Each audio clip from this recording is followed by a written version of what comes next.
Trzeci film o Waszych wyborach, tym razem dodatki, które robią robotę, które wynoszą nasze prace na wyższy poziom. Sprzedawane w niepozornych opakowaniach, dodane do pracy, mogą wywołać efekt wow. Podzieliłam je na 3 grupy. Pierwsza to takie metalowe dodatki, czyli nóżki oraz uchwyty i gałki. Ten kształt nóżek wybieracie najczęściej i to także są moje ulubione nóżki. Ale nawet takie malutkie i niepozorne, dodane do pudełka, zadają szyku i elegancji. No nikt mi nie powie, że nóżki w pracy nie mają znaczenia. Zobaczcie. I po takim wstępie pudełko bez nóżek wydaje się jakieś takie niedokończone. W tej kategorii mieszczą się jeszcze gałki, bo zarówno nóżki, jak i gałki kupujecie równie często. A dwie ulubione to taka w wersji glamour oraz delikatna i skromna szyszunia. Gałeczka glamour zazwyczaj pełni funkcję ozdobną. Jeżeli potrzebna nam jest do pracy jakaś błyskotka, to ta gałka sprawdza się świetnie.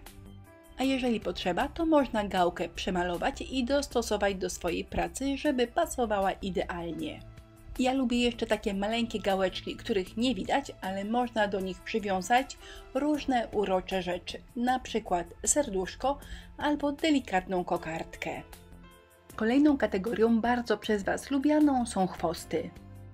Zarówno takie malutkie, szczególnie lubicie je w białym kolorze, jak i takie ozdobne, większe, taka już ciężka artyleria.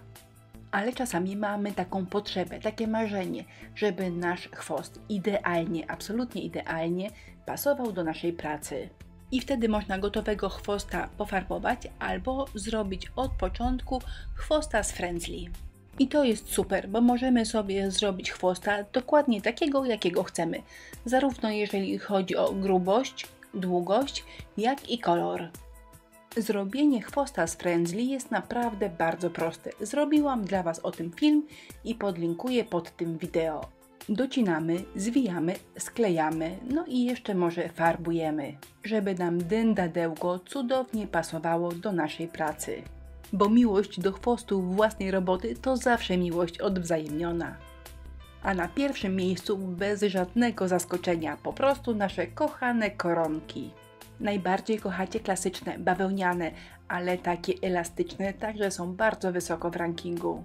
Te elastyczne można stosować normalnie albo do zadań specjalnych, czyli na przykład na jakieś trudne krzywizny. Ale żeby nie było wątpliwości, na samym szczycie, na podium znalazły się klasyczne bawełniane koronki. Ja także je uwielbiam, bo dzięki nim praca jest delikatna, finezyjna i mięciutka. Czy coś Was zaskoczyło?